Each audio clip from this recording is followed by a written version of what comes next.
Hello, I'm Toycat and welcome back to another third channel Let's Play style video, except today is something a bit different because I wanted to give you a review to one of my favourite mobile games that currently exist, because this channel is mostly about the Android stuff, right? And this is a game, Altos Odyssey, which is available on both iOS and Android. It came out about a month ago, but the thing is it's $4.99 on iOS, but entirely free on Android. So I figure, let's give a review, let's explain why this game is one of my favourites. It generally is one that every time I have some time on a plane, just on some form of public transport, I just have free time, I'll pick up this game and I'll give it a few runs. Sometimes I'll even just play it as like my, chill podcast game. Why is that? Let me explain with today's kind of mini review that maybe you do like. So, Altos Odyssey, first of all, I think the first place we should start any review is what is the game like? I mean, every game is unique, it's its own little thing, but there's a lot of similarities, there's a lot of genre definers, and that's why I would define this game as being a weird mixture of Temple Run, the Endless Runner, whatever, Endless Runner you like, maybe the Subway, whatever, game like that you kind of like, with a little bit of a mixture of Tony Hawk's in there, because there is some tricks you've got to do. As you can see, I'm grinding on a vine mixture into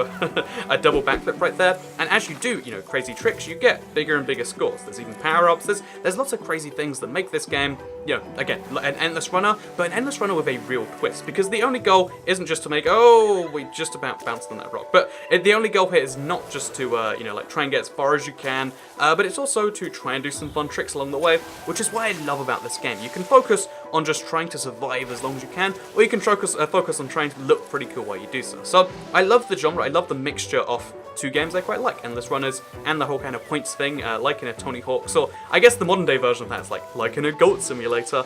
But yeah, so first of all, really love the I really love the kind of genre of the game. I love the core gameplay is wonderful, but everything else about the game is great too. I love the basic mechanic. It's one button. The whole game is controlled with just this one button. I'm using my one thumb right now, and that one thumb is just to, which is to jump, but it's also to spin around. If you hold it around, you do that, and if you do any tricks, then obviously oh, by the way, there's a lemur following me, I think. But if you do any tricks, then obviously, oh, there we go, look at this. If you do any tricks, you get a little bit of a boost, and that's important if you want to go faster and maybe outrun a lemur. So, yeah, the whole game is one button. The complexity in the game doesn't come from that one button, from the controls. It comes from what you want to do with it. It's, it's not mechanical complexity. It's all in your mind. Like, how am I going to do these tricks? And despite running with one button, like most games that try to do that, I feel like don't do a great job. Altos Odyssey feels great, controls great. It feels like you're doing so much more than you are doing with one button, but means you have perfect control. So perfect control for a mobile game, not something you see often. Brand new kind of like genre, let's call it like invention, not something you see very often. And though, oh no. We almost made it over the gap, but not quite. So that's the end of my first run, as you can see. Went pretty far, got most of the challenge done. In fact, the whole challenge done. Now we just have to snap some vines, and we've got the final challenge to go to the next level. Because the other thing I love about the game is the progression system. So, like I said before, you can kind of pick between whether you want to just do crazy tricks along the way, or go far. You can do both at the same time, of course, but like, they're two kind of separate almost things, because your score doesn't just come from your distance, it comes from your tricks. But the other thing I love about the game is the fact that it's also got the kind of leveling up system, which I love in any game. Like, I'm just, I'll admit this, like, they're all basic Skinner boxes, like, make you feel good doing things, but they kind of encourage you to explore the game by being like, hey, if you snap 3 lines this run, you'll get a challenge done. You get the challenges done, you move up to the next level. Get more levels, unlock more characters, unlock more boards. So for instance, this thing right here, you don't start with these walls in the game, you have to unlock a certain board that can do them.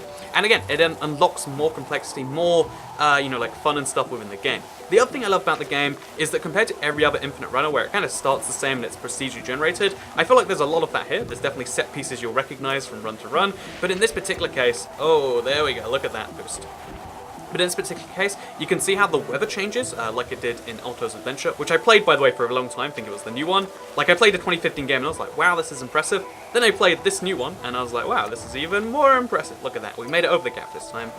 But yeah, so, I would definitely say that I love the complexity of the game and what you can progress in it in, but I also love the way that it has different biomes, different weather types, and it just always feels like you're doing something new. Even though it's kind of a lot of set pieces together, it feels a lot better than just a lot of set pieces, and that's something that's impressive to say the least. So, for instance, as you go through, you unlock different areas that you can later switch from to and from with the compass. It costs some money if you want to forcefully do it, but as you go forwards, you unlock a new kind of area, so that when you're running for 10,000 meters or something, or 10 kilometers, or about 6 miles for my Freedom Unit measured friends, but when you are going for that long, it doesn't feel like it's just the same pieces over and over again. It does get more complex as it goes. It's just a beautifully defined run. Oh, we want to snap these. So vines snap when you hit too many of the things, so we do this perfectly. There you can see, that's 2 vines snap. Just one more to go for that challenge. So yeah, the power-ups add another layer of like, you know, this is kind of fun. I personally don't really care about the power-ups. Like, I'm never going out my way for them, but oh no, not again, not again. we got tricked by another chasm that time. But yeah, you can see it's kind of fun like that. So, of course, the game is entirely free. There is a store where you can pay money to get more coins if you want, the little yellow things you collect as you go. But the monetization is on point. The controls are on point. The progression, it's all perfectly done. And then combine that with a game which looks and feels beautiful. So when I say looks beautiful, I don't just mean like, oh yeah, the biome, the weather system. Look how much variety. Oh god, I almost got hit trick there. Look how much variety we've seen just in today, just in this video alone. But I mean like everything about the game. The sound effects, it's just rogue. No, okay. The sound effects, they're just right. I'm sorry about that. The sound effects are all just right. The visuals, it's all just perfect. Come on, yeah, we did it. Okay, I died, but it's fine. We get new challenges when we do that.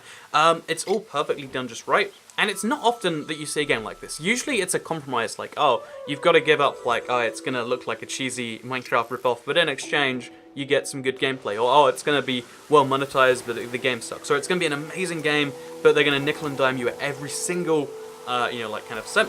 In this case, it's like, no, it's just a really chill, casual game. It's single player, where you can slowly progress as you go through. You can play a single run if you've got 2 minutes. If you've got 10 minutes spare, do like 3 or 4 runs, or try and go for a mega run. That's what I love about this game. It manages to fit every single play session, and again, I've had problems finding any real fault with this game. The only smallest ones was like, at one point it was, it seems a bit weird that there's adverts involved, but that's because you're on Android. You just have to pay a certain amount, and then you can have the adverts removed if you really want to. I mean, again, I'm not going to do that. I personally just play offline.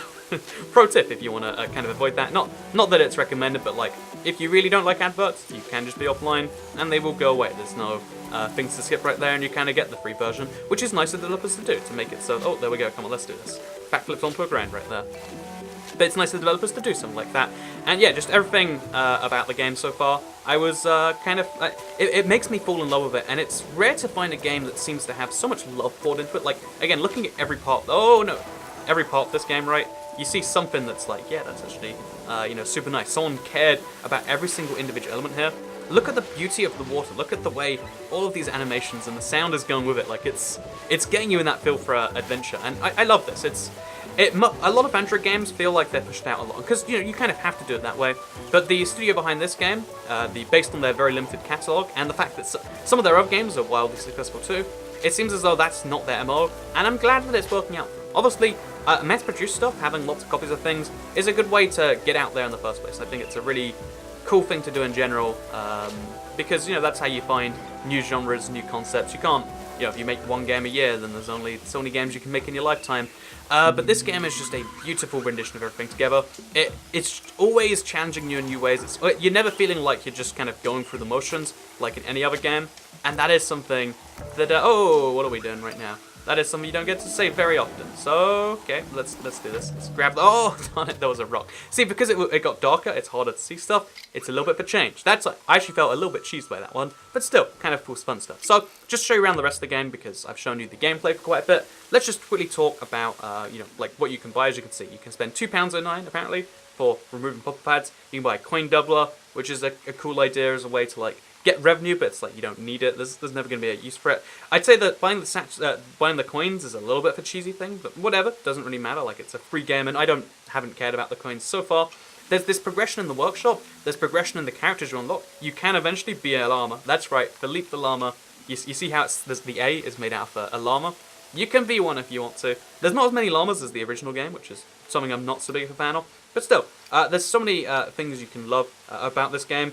It's so beautifully set put together, and it's by a fairly small team too. So anyway, I love a lot of things about this game. I wanted to share it with all of you, because I have this philosophy that if you love something, you should share it via word of mouth. In fact, fun fact actually, at the end here, it's Altos Odyssey, beautiful game, love it, said enough things about the game.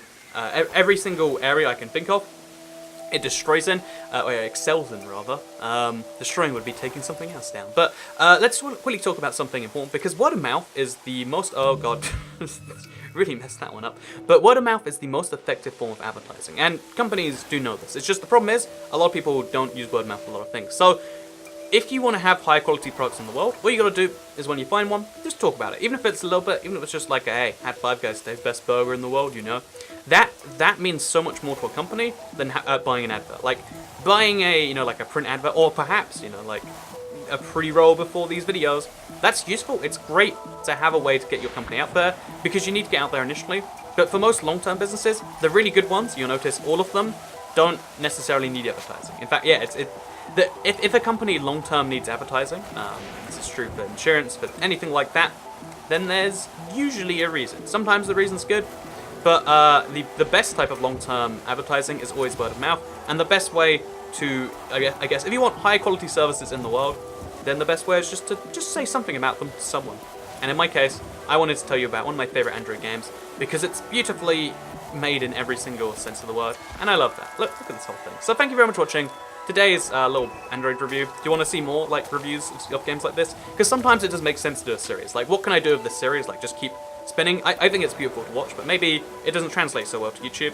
But there's a lot of games I can't necessarily do a series on, but I'd love to do some form of review. Should I do more of these, or do you think, you know, nope, I'm here for the gameplay, and I'm here to hear you talk about that time your health insurance called you midway through a video, and then they're like, oh, it's really important we speak to you, and then they put you on hold. Do you want to hear about those? You let me know. Thank you very much for watching today's video, though, and I'll see you all in another one tomorrow, I guess.